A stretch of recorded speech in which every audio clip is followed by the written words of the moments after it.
مجھے ایک بات بتاؤ, آپ کی بیٹی کے لیے کوئی شخص رشتہ لینے کے لیے آیا, آپ نے اس سے پوچھا آپ کے والد صاحب کیا کرتے ہیں, اس نے کہا ہم لوگ کے ہاں ابا ہوتے ہی نہیں ہیں, ہم لوگوں کے ہاں ابا بولو ہوتے ہی.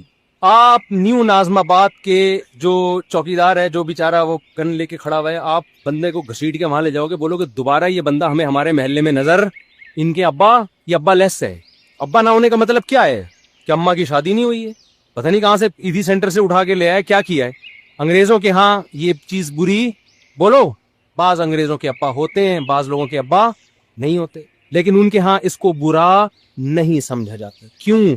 اس لیے نہیں کہ انہوں نے 100 سال پہلے قانون سازی کی تھی عقل مندوں نے, اور بیٹھ کے کہ یار ابا ہونا نہ ہونا کوئی اتنا بڑا مسئلہ نہیں ہے. اصل میں جب ابا لیس معاشرہ ہو گیا, زنا پھیل گیا, ولد الزنا بچوں کی بھرمار ہو گئی, تو انہوں نے ابا ہونا یا نہ ہونے کو کاغذات سے کیا کر دیا, ختم.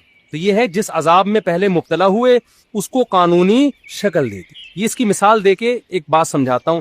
دیکھو آپ محلے کے بڑے تھے, آپ بڑے سیاستدان تھے, آپ صدر بھی آپ تھے, وزیر اعظم بھی آپ تھے, سارے اختیارات آپ کے پاس تھے, لیکن آپ کو ایک برائی کی عادت پڑ گئی سٹا لگانے کی.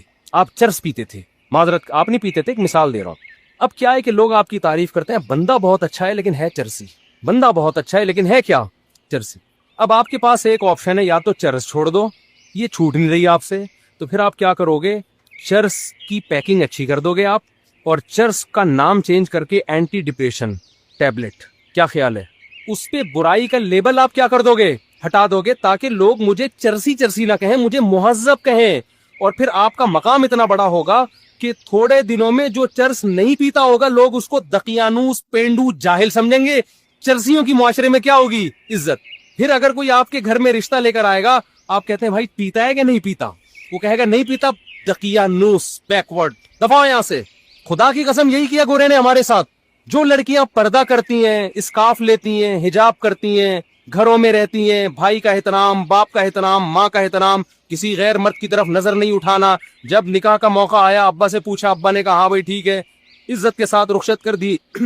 شوہر کے ساتھ وفا کر رہی ہے. پھر میاں بھی بڑا اچھا ماشاءاللہ, وہ بھی نہ کسی خاتون کو نگاہ بھر کے دیکھتا ہے, نہ ٹکٹکی باندھ کے دیکھتا ہے. اسے پتا ہے جی میرے گھر میں میری بیگم آ گئی, بہت اچھا. اور جناب خود بھی بڑا نمازی, پرہیزگار, حاجی, دفتروں میں جاتا ہے, ٹائم پہ جاتا ہے, ٹائم سے واپس آتا ہے, ایمانداری کے ساتھ جاب کر رہا ہے, لوگوں کی خدمت کر رہا ہے. تو ہونا یہ چاہیے تھا بھائی, زبردست انسان ہے.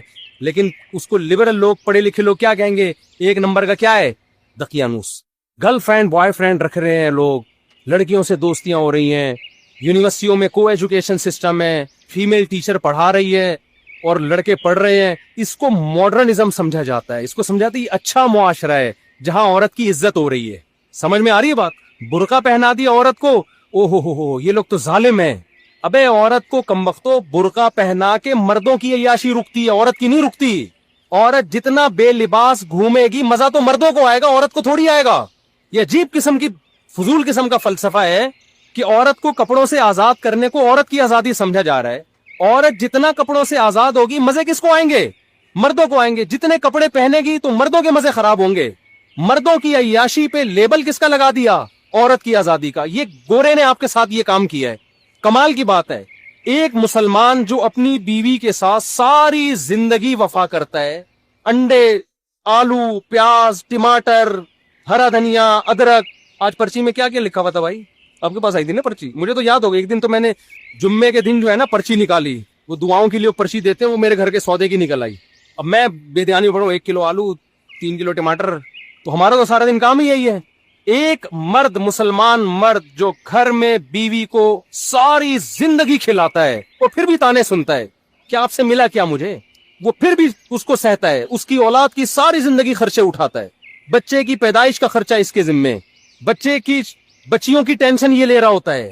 اب تو دامادوں کو بھی پال رہا ہے, صحیح ہے نا, شادی ہونے کے بعد ساری ٹینشنیں ایک مرد اٹھا رہا ہے.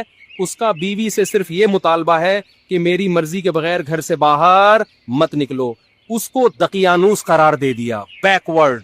عورتوں کے حقوق کا محافظ نہیں ہے یہ, عورتوں پہ پابندیاں لگائی ہوئی ہیں, بیڑیاں باندھ کے رکھا ہوا ہے. اور گورا جو کمبخت اپنے خرچے پہ, شکر ہے کمبخت کا انگلش میں ترجمہ نہیں ہے, ورنہ گورے بھی کچھ بیان سنتے ہیں نا, ان کو کیا پتا کمبخت کا کیا مطلب ہے. اگر آپ سے کوئی ٹرانسلیشن کروائے تو اس کو بولے قابل احترام. ہاں, کیونکہ بعض دفعہ گورے بھی سن رہے ہوتے ہیں, رپورٹیں آئی ہیں اس طرح کی. تو گورا کمبخت ساری زندگی عورت سے مزے اڑائے گا, ساری بالغ ہوتا ہی گرل فرینڈ پہ کوئی خرچہ ہوتا ہے؟ کوئی خرچہ نہیں ہوتا ان کا. یہ آپ لوگ کے وہم ہے کہ گرل فرینڈ پہ, ان کے گرل فرینڈ پہ بھی 5 روپے بھی خرچ نہیں کرتے. گرل فرینڈ برگر کھائے گی اپنے پیسوں سے اور لڑکا برگر کھائے گا. ہمارے یہاں تو گرل فرینڈ میں آدھے ہو جاتے ہیں لوگ. وہ ایک آدمی گیا نا گرل فرینڈ کو لے کر ہوٹل پہ, کہتا ہے اللہ کے نام پہ 2 دودھ پتی دے دے. اس نے کہا کمبخت دوسری دودھ پتی کس کے لیے اور اللہ کے نام پہ کیوں مانگ رہا ہے؟ کہہ رہے یار وہ گرل فرینڈ آئی ہوئی ہے.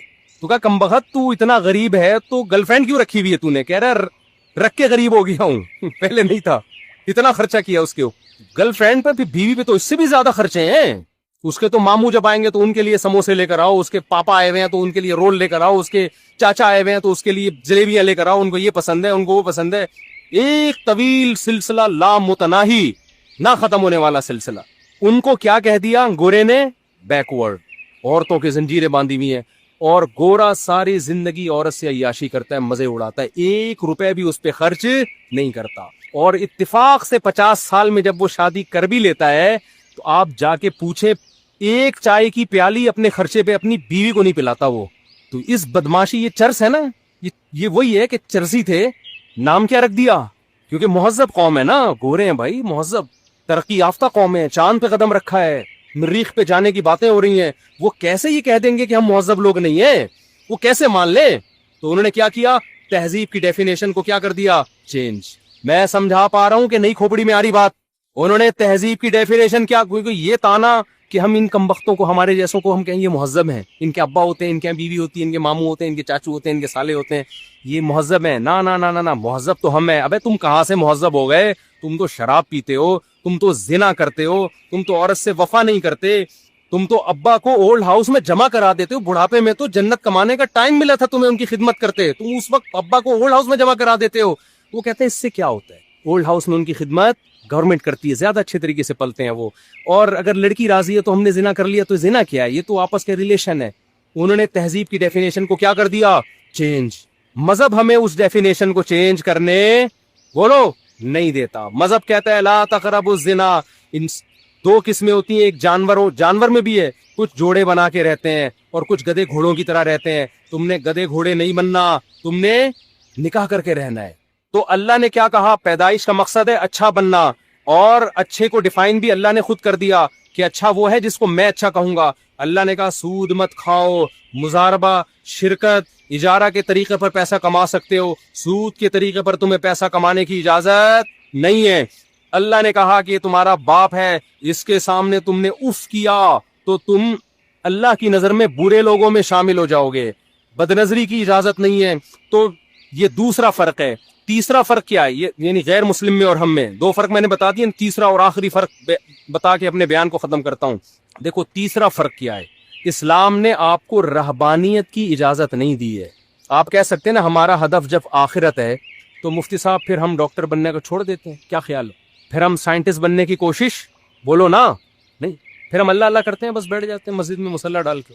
یہ نہیں ہے. لا رہبانیت فی الاسلام. نبی صلی اللہ علیہ وسلم کے پاس چند صحابہ آئے, انہیں ایک نے عرض کیا یا رسول اللہ میں ساری رات تہجد پڑھوں گا, کبھی آرام نہیں کروں گا. ایک نے کہا میں زندگی بھر کبھی نکاح نہیں کروں گا. ایک نے کہا میں گوشت نہیں کھاؤں گا. آپ نے کیا اس عمل کو رہبانیت قرار دیا اور فرمایا میں تو نکاح بھی کرتا ہوں, میں تو آرام بھی کرتا ہوں. مر رغب عن سنتی فلیس منی, جو میرے طریقے سے ہٹے گا وہ مجھ سے نہیں ہے. لیبل وہ اچھا لگا رہا ہے لیکن اس کو اللہ اچھا نہیں کہہ رہے. آپ کو کوئی کام کرنے سے نہیں روکا. آپ نے جو ہدف بنانا ہے نا, آخرت ہدف ہے. لیبلوکم ایکم احسن عملا, کہ اللہ دیکھنا چاہتے ہیں اچھا عمل کون کر رہا ہے. تو اچھے کی ڈیفینیشن میں یہ قطعاً نہیں ہے کہ آپ ایجوکیشن چھوڑ دو, آپ ترقی کرنا چھوڑ دو. نا نا نا نا نا. اچھے کی ڈیفینیشن میں قرآن نے بیان کیا ومن اراد الآخرہ, جو بھی کام کرو آپ اس میں نیت کیا کرو؟ آخرت. یہی وجہ ہے کہ جب اسلام دنیا